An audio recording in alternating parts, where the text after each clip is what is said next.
Bonjour, dans la vidéo d'aujourd'hui, nous allons analyser deux altcoins qui m'ont été pas mal demandés. Donc ce sera Link et Theta.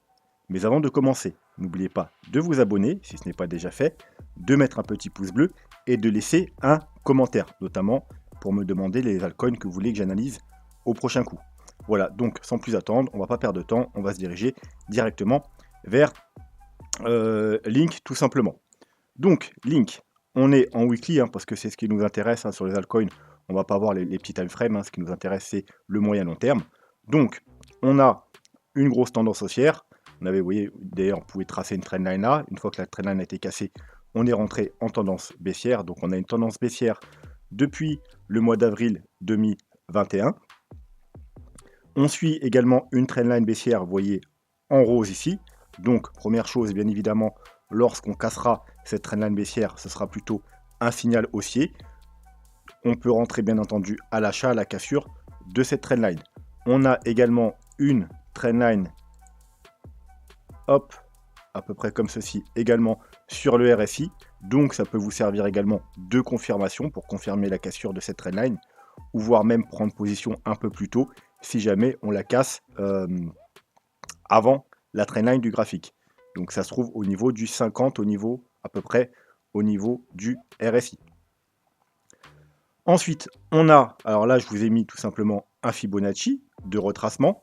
Le Fibonacci est en logarithme, parce que vous savez que sur les altcoins, comme ils ont en général des gros pumps, du coup je préfère les mettre en logarithmique.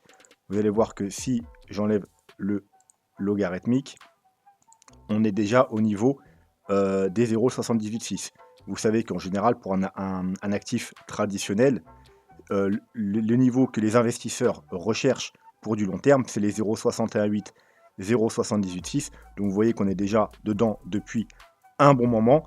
Mais moi, pour ma part, surtout sur les altcoins, je préfère mettre mon Fibo en log et regarder les niveaux des 0,382 et des 0,5.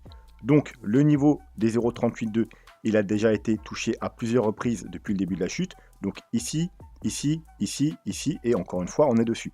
Donc bien évidemment, c'est déjà un niveau intéressant pour acheter du Link si vous êtes intéressé par cet actif. Bien que, bien entendu, on peut toujours baisser pour aller rechercher le Fibo 0,5 au 8,50 $, et on pourrait même, en cas de très forte chute, notamment si le Bitcoin devait aller rechercher aux alentours des 20 000 $, on pourrait aller rechercher le Fibo 0,618 au 5,6 $. Mais déjà maintenant, le prix du Link est déjà très intéressant. Pourquoi? Parce qu'il a fait un top aux alentours des 50 $. Il a déjà baissé de 75%. Donc bien évidemment, si vous entrez là, comparé à ceux qui sont rentrés vers le top, c'est déjà un prix relativement intéressant si c'est pour du long terme. Bien entendu, si vous voulez déjà acheter du Link dès à présent, ce ne sera pas avec l'ensemble de votre capital que vous voulez investir dans Link. Ce sera avec 10, 20, 30%, à vous de voir. Comme ça, ensuite, vous gardez le reste pour si jamais on va plus bas, voire encore plus bas. Et sinon, si on ne va pas plus bas, on devrait vraiment avoir trouvé un support dans cette zone-là, eh bien, le reste de vos achats, vous les ferez tout simplement sur la montée, notamment à la cassure de cette trendline, voire à la cassure même des 0,236 ici. Donc maintenant, on va aller faire un tour du côté des autres indicateurs. On va regarder le MACD en weekly. Donc toujours baissier depuis ces niveaux-là, vous voyez ici. Donc on était baissier ici, on est repassé haussier ici sur le gros rebond. Et là, on est repassé baissier. Voilà, donc le prochain signal, ça nous donnera à minimum probablement un gros rebond. Donc vous pouvez également vous servir du MACD en weekly. Vous voyez, hop, là pour l'instant c'est toujours bullish. Ici, on a failli repasser, on était proche du recroisement bullish, mais ça s'est pas fait. Donc voilà, maintenant en attente d'un futur mouvement. Après, comme vous pouvez voir sur le stock RSI, il y a des signaux qui sont pas très clairs. Donc quand c'est comme ça, quand vous avez des faux signaux, eh ben, il faut tout simplement passer sur le time frame supérieur, par exemple en 2 semaines. Et vous voyez qu'en 2 semaines, contrairement au weekly, depuis qu'on est passé bearish, voilà, on est toujours sous la zone hop, de survente. On n'a pas réussi à repasser au-dessus, donc on n'a pas eu de faux signaux. Donc voilà, vous pouvez également regarder le 2 semaines. Pareil pour le, si c'est du pour très long terme, le 2 semaines sur le MACD. Vous voyez que même le gros rebond qu'on a eu là, on n'a pas eu de signal haussier sur le 2 semaines. Donc quand ces 2 indicateurs en 2 semaines nous donneront un signal bullish, probablement que cette fois-ci, ce ne sera pas juste pour un rebond, mais pour une reprise de la tendance haussière. Vous voyez que sur le MACD, on est bearish depuis cette grosse bougie-là. Et depuis, même avec un rebond de 150%, il n'est pas repassé bullish. Voilà, donc le jour où ça va passer bullish, eh bien, ce sera sûrement pour avoir une nouvelle belle jambe haussière comme ceci. On va regarder si on a quelque chose au niveau d'Ichimoku. Alors, on va se mettre en weekly quand même. On va s'enlever le graphique. Donc là, on a fait un petit fake out sur la Tenkan. Vous savez que moi, la Tenkan, elle est assez faible, donc j'en prends pas compte. Il y a souvent des faux signaux. Moi, je préfère la Kijun parce qu'en général, vous voyez qu'on est au-dessus de la Kijun, on est plutôt haussier et inversement, même s'il peut y avoir des petits fake out comme ici. Mais globalement, la Kijun se trouve au niveau des 24 $. Hop, donc légèrement au-dessus de la trendline et du 0,236 qui se trouve vers les 22 $. Voilà, donc 24 $. Si on casse les 24 $, il y a de fortes chances que on aille beaucoup plus haut. Ensuite, on va regarder les moyennes mobiles. On va pareil, on va se renlever le graphique. Alors, on n'a pas énormément d'historique. Hein. Je suis pas sûr que... Je crois pas que j'ai trouvé le graphique avec plus d'historique. Mais vous pouvez voir qu'on a quand même une confluence. Ici, on a la moyenne mobile 50 qui vient se cumuler parfaitement au 0,236. Si ça descend encore un peu, elle se cumulera parfaitement la trendline. À l'opposé, on a la moyenne mobile 100 en jaune qui, pareil, elle va encore une fois se cumuler. On va avoir on va vraiment avoir un amas ici de résistance ici entre les moyennes mobiles, la trendline et les 0,236. Donc si vraiment on casse cette zone-là, en grosso modo les 22 $, ce sera un très fort signal haussier. On peut aller regarder, voir si le ruban, il nous donne quelque chose de plus propre. Voilà, donc le ruban, pareil, vous voyez, c'est lui qui a fait rejet ici. Donc encore une fois, si on repasse au-dessus du ruban, ça peut être un bon signal haussier. Surtout, il sera un peu en dessous de la trendline.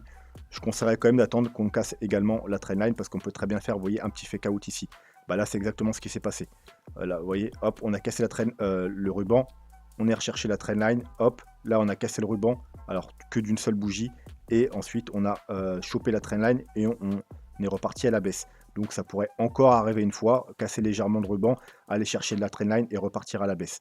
Donc, voilà.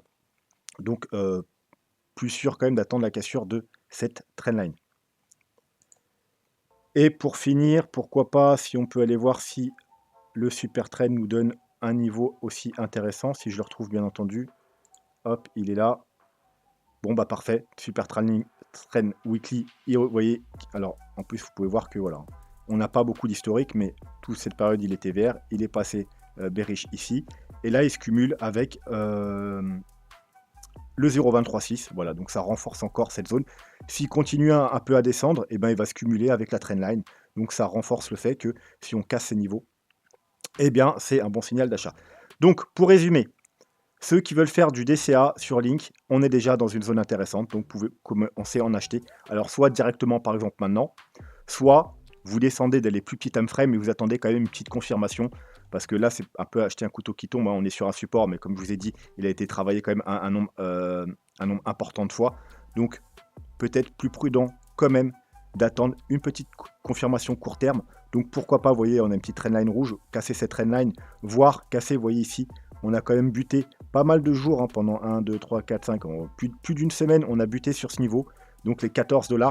Donc plutôt que d'acheter ici, même si c'est un gros support, peut-être attendre, vu qu'on est à 13 $, une petite confirmation, vous voyez qu'au moins un retournement de tendance, voilà, qu'on casse cette petite trendline, qu'on vienne casser ce niveau. On va s'enlever le super trend parce que c'est du super trend daily, on s'en fout un peu. Voilà, peut-être au moins attendre qu'on recasse les 14 $ pour acheter ce niveau-là. Voilà, donc ceux qui font des CA, vous pouvez acheter ce niveau-là. Encore une fois, il vaut mieux attendre au moins une petite confirmation de retournement court terme. Ensuite, vous racheterez ici si on descend plus bas, voire si on descend beaucoup plus bas ici. Voilà, et si on ne descend pas et qu'on remonte, vous attendez. Par exemple, vous pouvez faire un nouveau palier quand on casse la trendline et un palier supplémentaire quand on casse ici les 22 $ et voir si vous avez encore plus de paliers. Un dernier palier quand on casse la quille jaune ou, parce qu'on n'a pas mis, le Fibo inverse, le Fibo, hop, ici. Donc on va enlever l'autre pour y voir plus clair. Voilà, donc vous voyez quand on a le 0,382 ici. Donc, vous savez que c'est le premier arrêt. En général, quand on casse le premier arrêt... Alors, attendez, je vais quand même vérifier parce que du coup, je suis peut-être en log. Et là, voilà, faut pas se mettre en log. Donc, on a le 23,6 ici, juste au-dessus de la trendline. Ensuite, on a le 0,382 au 26 $. Donc, tout à l'heure, on avait dit 25 $, c'était pas mal. Et la zone de rechargement de shirt. Donc, pareil, ça peut vous servir pour faire des paliers. Donc, palier ici ou quand on casse les 0,382. Vous savez que le 0,382, c'est extrêmement important. En général, quand on va casser le 0,382, on va rechercher au moins la zone de rechargement de shirt. Donc, ça vous permettra quand même d'avoir une entrée sécurisée. Parce que si on casse les 0,382, en général, c'est pas pour rechuter tout de suite après. Et voilà, pourquoi pas un dernier palier si vraiment vous voulez faire beaucoup de paliers, une fois qu'on a cassé les 0,618 au 34 $. Voilà, donc ça c'était pour Link. On va passer à Theta. Theta, c'est pareil, on a une trendline baissière. Alors lui, vous voyez que le Theta, il a moins corrigé en termes de Fibonacci, mais plus en termes de pourcentage, tout simplement parce que lui, il a fait un beaucoup plus gros pump. Je crois que Link, il a pris 4000%, et dans la même période, lui, Theta, il s'est envolé, il a pris 40 000%. Vous voyez, donc on a moins retracé en termes de Fibonacci, mais par contre, en termes de pourcentage, je crois qu'on doit être déjà à 80% de... Ouais, vous voyez, 85%. Il a déjà corrigé de 85% pour 75% pour Link. Mais voilà, au niveau des Fibonacci, on n'est pas encore arrivé théoriquement dans la zone d'achat idéale. Alors il ira peut-être pas tout simplement parce que vous voyez qu'il a déjà corrigé de 85%. Mais il est un peu au milieu de nulle part et contrairement à Link qui est sur un support, donc je l'ai plus du coup parce que c'est le Fibo, mais bon, voilà, aussi voilà, je l'ai ici. Donc il est sur un support. Theta, lui, il est sous une résistance. Vous voyez, parce que le 0,236, on l'a travaillé une fois, deux fois, trois fois, quatre fois, on l'a cassé, et maintenant, tout simplement, il joue résistance. Donc, même si vous êtes intéressé par Theta, contrairement à Link qui est sur un support, lui, il est sous une résistance. Donc, à minima, il faudra attendre qu'on recasse les 0,236, donc environ les 3,80 $. Et puis, ce qui est la trendline au-dessus, bon, bah, vaut peut-être mieux aussi qu'on attende de casser la trendline vers les 4,60 $. Voilà, mais à minima, si vous êtes intéressé, attendez au moins qu'on repasse au-dessus de ce gros niveau de résistance. Vous voyez que là, il a fait résistance en février 2021. On l'a cassé, on a eu un gros mouvement haussier. Là, on est venu le rechercher une fois, on est venu le rechercher deux fois, trois fois, là, encore pas mal de fois. Maintenant, résistance. Donc, évidemment, c'est un gros niveau super important. Les 3 $, on a dit environ 60.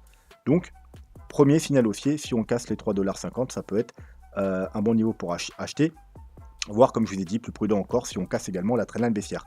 On a également une trendline sur le RSI. Alors, on n'a pas de trendline qui part de ça, elle est pas très propre. Mais par contre, vous voyez qu'on a une trendline qui part comme ça, un peu plus court terme. Voilà, je tiens un peu proprement. Donc, qui part à peu près depuis ici. Donc voilà, ça peut être également un bon signal. Donc, si on casse les 0,236 avec confirmation sur le RSI, pareil, ou alors la trendline ici, ça peut être le bon moment pour entrer. Voilà. Ceux qui rentrent en DCA, eh bien, une fois qu'on a eu les confirmations justement là, vous pouvez faire un palier, et ensuite d'autres paliers sur le chemin, par exemple en utilisant des Fibo ou d'autres indicateurs. Et si on va plus bas, bah voilà, il y aura un très bon niveau d'achat au 1,50 $, environ 1,50 $, et ensuite au 75 centimes. Niveau des indicateurs, on peut aller regarder aussi les indicateurs. Alors lui, il nous a donné un petit signal, hop, vous voyez, on est repassé bullish en weekly. Donc on a un petit signal bullish en weekly, également sur le stock RSI, mais on est sous résistance. Donc même si on a l'aval des indicateurs, si on n'a pas l'aval graphique, c'est pas bon. Vous savez qu'un indicateur, ça sert à confirmer ce qu'on voit sur le graphique, qu'on voit sur le prix. Donc on ne peut pas rentrer en position parce que les indicateurs sont bullish si au niveau du graphique, on n'est pas bullish. Et au niveau du graphique, on a une chute. Là, on est en train de former un potentiel W, mais qui n'est pas validé. Voilà, il sera validé seulement si on casse, bien entendu, ce niveau-là. Avec clôture, bien entendu, weekly. Vous voyez? Donc si on remonte et on casse là, ça nous fait un beau W. On repasse au-dessus de la grosse résistance. Donc oui, là, c'est un signal d'achat. Et donc, du coup, les indicateurs, s'ils restent bullish, ils confirmeront cette cassure. Mais pour l'instant, les indicateurs, ils nous disent OK, mais le graphique nous dit pas OK. Il nous dit juste qu'on est sous une grosse résistance. Ishimoku. Ishimoku, on est sous la Tenkan, mais comme je vous ai dit, on s'en fout un peu. Et on a la Kijun à peu près au niveau du... comment dire, de la trendline, hein, légèrement au-dessus, aux environs des 5 $ quelque chose. Donc voilà, pareil, ça sera une confirmation. Si on casse la trendline, on cassera également la Kijun au passage. Et c'est juste une... ça nous donne plus encore de confiance dans la cassure. Les moyennes mobiles, on va s'enlever le graphique pour y voir plus clair. Voilà, donc vous voyez, on est sous la résistance de la EMA 21 et de la EMA 100. Voilà, donc pareil, hein, vous voyez, si on casse ce niveau, les 4 $, on valide le W, on casse deux grosses moyennes mobiles, donc ça peut être également un bon niveau, une confirmation de plus pour rentrer en position. On aura la MA 50 juste au-dessus. Elle sera au niveau de quoi? Vous voyez, elle sera à peu près au niveau de la trendline. Vous voyez, en plus, elle continue à descendre. Donc, on va, vous voyez, si vraiment vous faites des paliers serrés d'achat, vous pouvez faire un palier si on recasse ce niveau, donc environ les 3,80 $. Un palier juste au-dessus, du coup, si on casse ce niveau avec la MA au passage, donc les 4 $, 4,80 $. Et ensuite, eh bien, on va s'enlever le Fibo. Alors, on va quand même se mettre le nuage, voir le ruban. Voilà, vous voyez, pareil, hein, on a le ruban bien ici. Hein, donc, vraiment attendre qu'on repasse au-dessus du ruban et des 4,80 $, 5 $, ce sera un joli signal haussier. Et on va se relever le ruban et on va juste mettre un petit Fibo dans le sens inverse. Hop. Alors, j'ai vérifié qu'il n'est pas en log. Non, c'est bon. Donc, on a les 0,236 ici, vous voyez, qui ont essayé de supporter le prix pas mal de temps. On a essayé là, on a essayé là, on a essayé là. Finalement, on l'a cassé. Une fois qu'on a cassé le Fibo 23,6, hop, on résistance. Donc, voilà, pareil, ça peut être un bon niveau pour faire un palier. Donc, vous voyez, on a un premier palier, si vous voulez acheter à la hausse, vers les 4 $. Un deuxième palier quand on casse la trendline et la moyenne mobile 50. Un autre palier là autour des 5,40 $ quand on recasse ce gros niveau de résistance, ancien support maintenant qui est résistance. Et ensuite, vous pouvez faire également un palier si on casse les 0,382, car si on casse les 0,382 aux 7,50 $ environ, on ira probablement rechercher la zone de rechargement de short, c'est-à-dire ce niveau-là. Donc entre les 10 et les 12 $. Et bien entendu, si on casse la zone de rechargement de short, on ira probablement faire des nouveaux plus hauts. Voilà, donc pour résumer, on a déjà un prix intéressant parce qu'on a baissé de 85%. On n'est pas dans les zones idéales de rachat par rapport au retracement Fibonacci, mais comme on a 85%, c'est déjà intéressant. On a vu qu'on est sous une grosse résistance, donc il ne faut mieux pas acheter tout de suite.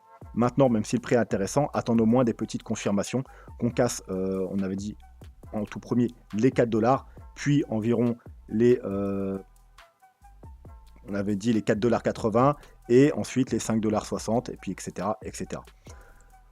Voilà, je pense qu'on a fait... Ah, non, super train, voir s'il nous donne une confirmation de tout ce merdier.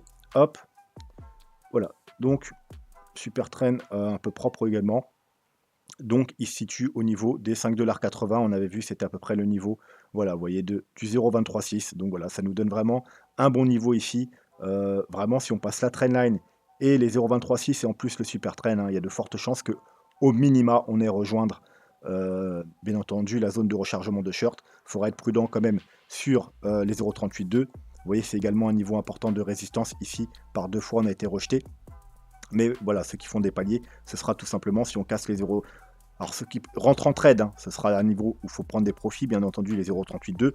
Ceux que c'est pour du plus long terme, c'est tout simplement si on casse les 0,38,2, vous pouvez refaire un palier. Bien entendu, ici, on sera très prudent sur la zone de rechargement de short. Pareil, les traders, il faudra absolument prendre des gros profits ici. Et si on casse cette zone, ça peut être votre dernier palier d'achat pour du très long terme. Voilà. Et puis si on va plus bas, bah, tout simplement, vous savez que vous avez un gros niveau d'achat ou 1,50 $, voire si on devait vraiment avoir une grosse chute, c'est quand même peu probable, mais ça peut arriver, aux 75 centimes. Voilà, ce sera tout pour aujourd'hui. J'espère que ça vous a plu. N'hésitez pas à laisser un commentaire. Demandez-moi les altcoins que vous voulez que j'analyse le prochain coup.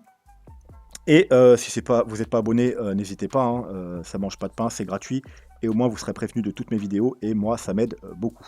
Et un commentaire, peu importe, même si c'est pas pour demander un altcoin, ne serait-ce que merci pour la vidéo, ça m'aide pour l'algorithme.